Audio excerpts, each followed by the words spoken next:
Hello friends, welcome to Pro Talent and we are talking about can the union minister be arrested? क्या केंद्रीय मंत्री को गिरफ्तार किया जा सकता है या नहीं, या in a broader scale we are going to discuss about कोई लोकसभा या राज्यसभा के मेंबर को अरेस्ट किया जा सकता है कि नहीं, और अगर किया जा सकता है तो क्या करेक्ट प्रोसीजर है। हम बात करेंगे एक महत्वपूर्ण से जो लड़ाई हो रही है आज महाराष्ट्र में। ठीक है, कल नारायण राणे जी ने उद्धव ठाकरे जो महाराष्ट्र में सीएम है, चीफ मिनिस्टर है, शिवसेना के ये सुप्रीमो है, और उनके खिलाफ उन्होंने कुछ से ऐसी बात बोली जिसकी वजह से उनके ऊपर काफी आईपीसी की धाराएं लग गई। आईपीसी धारा 135A1, सेक्शन 505, सेक्शन 504, 506 और 189 ये लग गई। अमरावती में नारायण राणे जी से जो अभी राज्यसभा के मेंबर है, यूनियन मिनिस्टर है ऑफ एमएसएमई, ठीक है, वो भारत के ऐसे तीसरे यूनियन मिनिस्टर बने हैं जिनको अरेस्ट किया गया है। दोस्तों, कल उनको अरेस्ट किया गया था और बाद में उनको रात को बेल मिल गई। ठीक है, उनके ऊपर 3 अलग अलग जगह पे एफआईआर लगाई गई है और इसकी वजह से इनको जेल में डाला गया था। हालांकि उनकी ऐसा क्या स्टेटमेंट था जिसकी वजह से उनको जेल में डाला गया, उन्होंने कहा, ठीक है, उन्होंने कहा जो उद्धव ठाकरे जी कहीं पे स्पीच दे रहे थे और वो शायद ये भूल चुके थे कि इंडिया की कौन से नंबर की आज़ादी है, 74th है, 75th है, कौन से नंबर की आज़ादी है। ठीक है, हालांकि ये बात से अच्छी नहीं लगती है कि कोई सीएम 75th आज़ादी दिवस पर्व भूल जाए, पर चलो मान लेते हैं कि आदमी कहीं खड़े होकर बोलने की कोशिश करते हैं और वो वहां पे ऐसा भूल गए और उन्होंने पीछे लोगों से पूछा कि भैया क्या कौन से नंबर का आज़ादी पर्व है। इस बात पे नारायण राणे जी को अच्छा नहीं लगा और उन्होंने बोला कि he would have given him a tight slap, उनको एक चांटा मारा होगा। ठीक है, सीएम के पद के ऊपर यूनियन मिनिस्टर ऐसा बोल रहा है जिसके ऊपर उनकी हालत बिगड़ गई। अब आपके और मेरे लिए ये एक लीगल एस्पेक्ट है। ठीक है, हम इस लीगल मुद्दे को समझने की कोशिश करते हैं। सबसे पहले हम समझते हैं कि उनके ऊपर आरोप क्या लगे, उन आरोपों का मतलब क्या है और वो आरोपों का क्या होगा, उसके बारे में एक रफ एस्टिमेट करने की कोशिश करते हैं। और उसके बाद हम आते हैं कि क्या यूनियन मिनिस्टर को इस तरीके से इम्यूनिटी मिलती है, क्या क्रिमिनल मैटर्स में उनको पकड़ के जेल में डाल सकते हैं, क्या प्राइम मिनिस्टर को भी जेल में डाल सकते हैं, क्या प्रेसिडेंट साहब को भी जेल में डाल सकते हैं क्या, ये सब सवालों का आंसर देंगे। सबसे पहले हम समझते हैं आईपीसी की, इंडियन पिनल कोड की धारा सेक्शन 153A1 क्या बोलता है। It is saying that provoking to riot, दोस्तों एक कॉग्निजेबल ऑफेंस है, वो नॉन बेलेबल है और उसका ट्रायल सिर्फ और सिर्फ फर्स्ट क्लास मैजिस्ट्रेट ही कर सकते हैं। देखिए दोस्तों क्या लिखा है इसके अंदर, हुएवर, ध्यान रखना, द वर्ड इज हुएवर। ठीक है, नाउ अब हमें इसको समझना पड़ेगा कि ये कौन कर सकता है, कोई भी बंदा, which means president of India और the prime minister of India और एनी मिनिस्टर और एनी पर्सन। ठीक है भैया, कोई भी बंदा लॉ के परे नहीं है। That means whoever by word, either spoken or written, or by sign or by visible representation or otherwise promotes or attempt to promote on the ground of. So what are they promoting? They are promoting or attempting to promote, you can say, disharmony or a feeling of enmity or hatred or ill will between religious, racial, language or regional groups or caste or communities. ठीक है, राणे साहब ने उद्धव ठाकरे जी के बारे में कुछ बोला। ठीक है, अब इसको इन्होंने रीजनल ग्रुप का मुद्दा बना दिया या कास्ट का मुद्दा बना दिया या कम्युनिटी का मुद्दा बना दिया, पॉसिबल है। ठीक है, पॉसिबल है। उनको क्या बोलना चाहिए था ऐसा, on the ground of religion, race, place of birth, residence, language, caste और कम्युनिटी और एनी अदर ग्राउंड व्हाटसोएवर।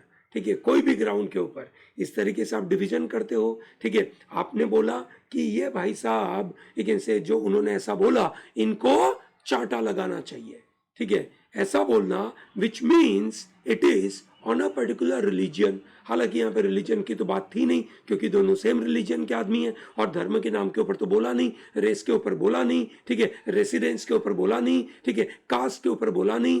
पर शायद शिवसेना के लोगों ने समझा कि ये हमारे कम्युनिटी के खिलाफ है, पर एनीवे एनी अदर ग्राउंड पे लिखा है, मतलब ये पुलिस ये एफआईआर दर्ज कर सकती है प्रोवोकिंग टू राइट। राइट हुए ना, ठीक है, बीजेपी और शिवसेना आमने सामने आ गए, लड़ने लगे, ठीक है। Then section 5052 which is statement conducing to public mischief, ठीक है, ऐसा क्या स्टेटमेंट बोला उन्होंने? हुएवर, वापस रिपीट करता हूं मैं उस वर्ड को, whoever, whoever refers to any person. It doesn't restrict, it doesn't give any immunity, ठीक है, purely based on certain kind of post. It is whoever, ठीक है दोस्तों। अगर प्रेसिडेंट साहब भी होंगे, अगर वो पोस्ट पे नहीं है, ठीक है भैया, इम्यूनिटी एक एक्सेप्शनल केस में मिलती है, वो हम आगे जाकर बात करेंगे, पर अभी बात चली है तो मैं उसके बारे में डिस्कस ही कर देता हूं। प्रेसिडेंट साहब जब तक प्रेसिडेंट है तब तक उनको इम्यूनिटी है, पर उन्होंने अगर ऐसा कुछ काम किया, ठीक है, और अब वो प्रेसिडेंट नहीं है, he is ex president now, तो उनको ये सब धारा लग सकती है। हुएवर मेक्स, पब्लिशेस और सर्कुलेट्स एनी स्टेटमेंट, रूमर और रिपोर्ट, कोई भी स्टेटमेंट बोलना या रूमर देना या रिपोर्ट देना, ये सब है ना, विथ इंटेंट टू कॉज और which is likely to cause any officer, a soldier in army to mutiny, ठीक है, या तो उस आदमी को म्यूटिनी करने के लिए लोग उकसाए, और विथ इंटेंट टू कॉज और with likely to cause fear और alarm to public or to any section of public whereby any person may be induced to commit an offense against the state or against the public tranquility, ठीक है भैया। नारायण राणे साहब ने उद्धव ठाकरे जी के बारे में कुछ बोला, सो देर इज अ पॉसिबिलिटी कि लोगों के मन में ऑफेंस करने की भावना पैदा हो जाए। Statement in conducing to public mischief, ठीक है, आप लोगों को पब्लिक मिसचीफ करने के लिए उकसित करने की कोशिश करते हो, और वो भी एक तरीके का कॉग्निजेबल ऑफेंस है, नॉन मेलेबल ऑफेंस है, ये नो, ये समझना बहुत जरूरी है। There is a special against a part in section 5052 which is related to offense under subsection 2 committed in the place of worship or in any place of worship or in any assembly engaged in the performance of religious worship, ठीक है, उनको shall be punished with the imprisonment of 5 years up to 5 years। तो इन्होंने अमरावती में, नारायण राणे ने अमरावती में public gathering में ये बात बोली थी, ये सुनो। So that is where the scenario is okay. Then section 504 it is related to intentional insult with an intent to provoke breach of peace, ठीक है, ऐसा क्यों? उनका कोई इंटेंशन था, ठीक है, जिसके द्वारा वो प्रोवोक करना चाहते हैं ताकि ब्रीच, जो पीस है उसका ब्रीच हो जाए। शिवसेना और बीजेपी हालांकि जोड़ीदार है, काफी समय से ये लोग साथ में मिलकर एक से इलेक्शन लड़ते थे, पर लास्ट इलेक्शन के बाद जब से शिवसेना की डिमांड आई दैट हमारा आदमी सीएम बनेगा, जो बीजेपी को पसंद नहीं आया, और उसके वजह से दोनों अलग अलग हो गए, और बाद में शिवसेना को एनसीपी ने सपोर्ट किया, नेशनल कांग्रेस पार्टी, शरद पवार की पार्टी ने उनको सपोर्ट किया, और फिर शिवसेना अपनी सरकार लेकर आ गई, ठीक है। विच मीन्स उन समय से ऐसा माना जाता है कि शिवसेना और बीजेपी के बीच में डिवीजन होने लगा। हालांकि ये जो डिवीजन है, ठीक है, वो आमिर खान और किरण राव जैसी सिनारियो है, ठीक है, कभी साथ में ऐसा पति पत्नी, कभी अलग अलग, उस तरीके की बातें हैं, ऐसा खुद शिवसेना के माउथ पीस ने ऐसा बोला था, ठीक है। तो भैया यहाँ पे ये किस बात का intentional provoking breach of piece हो सकता है? पॉसिबल हो सकता है, क्योंकि जब बीजेपी चाहती नहीं है कि वहां पे ये सरकार चले, तो ये पॉसिबल है कि आप इंटेंशनली किसी की पीस ब्रेक करना चाहते हो, ठीक है। धारा 506 के मुताबिक अगर बात करें, पनिशमेंट फॉर क्रिमिनल इंटिमिडेशन। समझना व्हाट इज क्रिमिनल इंटिमिडेशन। हाँ, ये बोलना कि मैं तुम्हें चांटा मारूंगा, ये बोलना कि मैं तुम्हें एक ऐसे आके मारूंगा, या ऐसा शो ऑफ भी करना। whoever commits the offense of criminal intimidation shall be punished with the imprisonment of particular thing। दोस्तों, क्रिमिनल इंटिमिडेशन मतलब आप किसी को मारने के लिए डरा रहे हैं, ठीक है, उनको थ्रेट पहुंचा रहे हैं, आप उनको धमकी दे रहे हैं, that is what criminal intimidation. ये एक नॉन कॉग्निजेबल क्राइम है और बेलेबल है, जिसमें बेल मिल सकती है। दोस्तों, आपको पता होगा भारत देश में bail is a norm and jail is an exception, so that means it is really possible कि उनको बेल मिलनी चाहिए, ठीक है।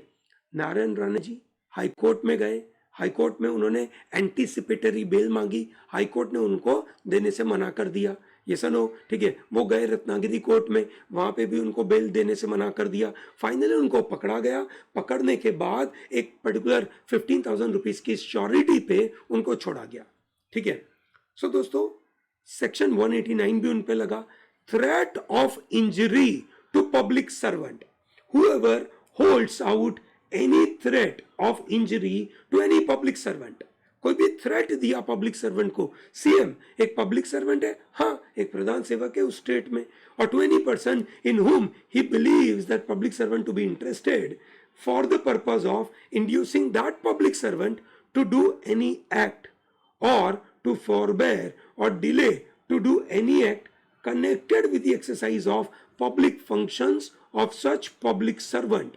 पब्लिक सर्वेंट को अपने काम करने से रोकने के लिए, ठीक है, या वो अपना काम सही तरीके से न कर पाए, उसके लिए उनको अगर कोई क्रिमिनल इंटिमिडेशन या थ्रेट देता है, which is threat to the injury to public servant, is a crime which is non-cognizable crime in Andhra Pradesh, it is a cognizable crime and it is bailable।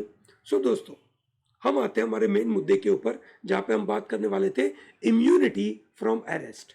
दोस्तों, members of both houses of parliament, which is Lok Sabha and Rajya Sabha, they enjoy some immunity। immunity एक तरीके का protection, ठीक है, from the arrest in certain cases, ठीक है।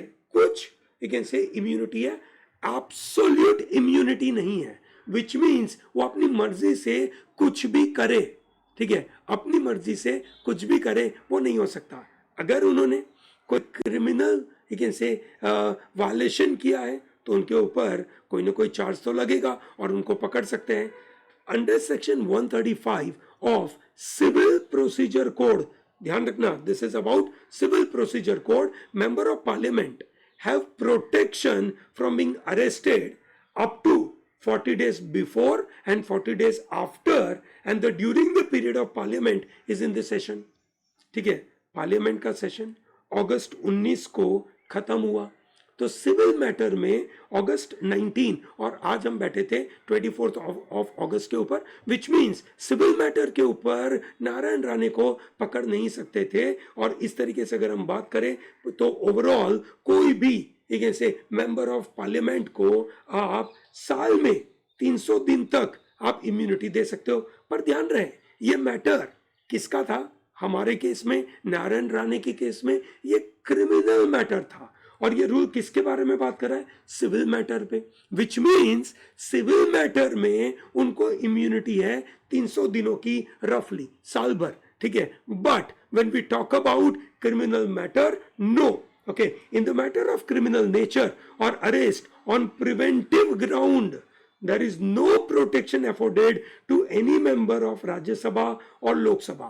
however उनको लोकसभा की प्रीमाइस में, राज्यसभा की प्रीमाइस में अरेस्ट नहीं किया जा सकता, ठीक है। उसके लिए उनको जाना पड़ेगा से द चेयरमैन ऑफ राज्यसभा और द स्पीकर ऑफ राज्य लोकसभा, और उनके रूल्स रेगुलेशंस के मुताबिक काम करना पड़ेगा। पर दोस्तों, अगर हम बात करें कुछ government figure like president, like governor, ठीक है, उनको इम्यूनिटी मिलती है on civil and criminal matter, ठीक है, until their term is over, which means अगर प्रेसिडेंट साहब के ऊपर कोई क्रिमिनल केस होता है, उनके टर्म के दौरान उनके ऊपर कोई तरीके का क्रिमिनल केस नहीं लग सकता। हाउएवर, अगर प्रेसिडेंट साहब ने कुछ क्राइम किया है उनके ऊपर उस समय पे तो कोई प्रोसीडिंग होगी नहीं, पर फिर इम्पीचमेंट चलेगा, क्योंकि उन्होंने ऑब्वियसली अपनी हुद्दे का से जो गलत फायदा उठाया या गलत काम किया, हुद्दे की जो एक रिस्पेक्ट थी, प्रेसिडेंट पोस्ट की जो रिस्पेक्ट थी, वो उन्होंने फुलफिल नहीं करी, और इसकी वजह से, ठीक है, उनके ऊपर इम्पीचमेंट, महाभियोग का आरोप लगेगा। महाभियोग अगर चल गया, उनको निकाल दिया गया, तो निकालने के बाद उनके ऊपर क्रिमिनल केस लगेगा। अगर मानो कोई कारण से वो महाभियोग या इम्पीचमेंट प्रूव नहीं हो पाया, कोई नहीं, उनका टेन्योर खत्म हो जाएगा, उनका टर्म खत्म होगा, बाद में उनके ऊपर क्रिमिनल केस लगाए जाएंगे। ये सुनो दोस्तों, in the eyes of law every Indian citizen is an ordinary man, and thereby even the prime minister can be arrested if the case is registered against prime minister on the criminal matter. Yes or no? There are no rules to prevent such an action. कोई rule नहीं है, उनको पकड़ा जा सकता है, ये पक्का है, ठीक है। तो दोस्तों, अगर लोकसभा या राज्यसभा के मेंबर को अगर कैसे अरेस्ट करना है तो क्या प्रोसीजर है दोस्तों? अभी हमने आपको बताया कि राज्यसभा, क्योंकि नारायण राणे राज्यसभा के मेंबर है, यूनियन मिनिस्टर है, एमएसएमई के मिनिस्टर है, so according to the rules set out by the rules of procedures and conduct of business of Rajya Sabha, ये रूल है, there is nothing to prevent arrest of Rajya Sabha member whether they are a union minister और not. कोई भी minister को भी पकड़ सकते हैं, अगर प्राइम मिनिस्टर को पकड़ सकते हैं तो कोई भी दूसरे मिनिस्टर को पकड़ सकते हैं ना। But while parliament is not in a session, law enforcement agencies are not restricted from arresting members of the upper house of the parliament, ठीक है। जब पार्लियामेंट सेशन में नहीं है तब आप उनको पकड़ सकते हो, पार्लियामेंट सेशन में है तो आप उनको नहीं पकड़ सकते हैं। यस और no? However, according to section 22A of the rules of procedures and conduct of business of Rajya Sabha, the police or a presiding judge or a magistrate must convey to the chairman of Rajya Sabha, that is the vice president of India, certain details regarding the arrest. These details include reason for the arrest, time of the arrest, location of the arrest, place of detention in an appropriate form and timely manner. Chairman will then inform council if the house in the session. If the house is not in the session, then the chairman is compelled to publish this information regarding the arrest in the bulletin or in a gazette for the information of the other member of the house. Yes or no? दोस्तों, currently parliament was not in the session. Last date of the parliament was in the session was August 19, ठीक है, और एक week से कम समय में इनको पकड़ लिया गया है। Arrest cannot be made on the floors or premises of either house of the parliament unless there is an express permission by the presiding officer. मतलब ऐसा भी नहीं है कि पुलिस अंदर आकर पकड़ नहीं सकती है, पकड़ सकती है, ठीक है, प्रिसाइडिंग ऑफिसर की परमिशन चाहिए। ये सुनो। सो दोस्तों, इस तरीके की भारत में एक ऐसे प्रोसेस है। क्रिमिनल मैटर में यूनियन मिनिस्टर हो या लोकसभा या राज्यसभा के मेंबर हो या विधानसभा के भी मेंबर हो, उनको पकड़ा जा सकता है, ठीक है। और ये सही बात है, भारत में हर एक person is not above the law. और मुझे लगता है कि ये एक महत्वपूर्ण इवेंट हुई और इस इवेंट की वजह से हमें ये जानकारी मिली कि उनके ऊपर क्या क्या आरोप लगा और क्या उनके पास इम्यूनिटी है कि नहीं। माय डियर स्टूडेंट्स, अगर आपको ये वीडियो पसंद आता है तो हमारी इस वीडियो को लाइक करिए, हमारी चैनल को सब्सक्राइब करिए और आपके फीडबैक दीजिए on our comment section. Will be more than happy to consider all over your feedback and request on this kind of videos. Okay दोस्तों, आपको पता होगा हम आपके लिए स्पेशल पॉडकास्ट भी बनाते हैं ऑन टेलीग्राम चैनल, उसको भी देखना भूलिएगा मत। Okay, thank you very much and all the best for your preparation.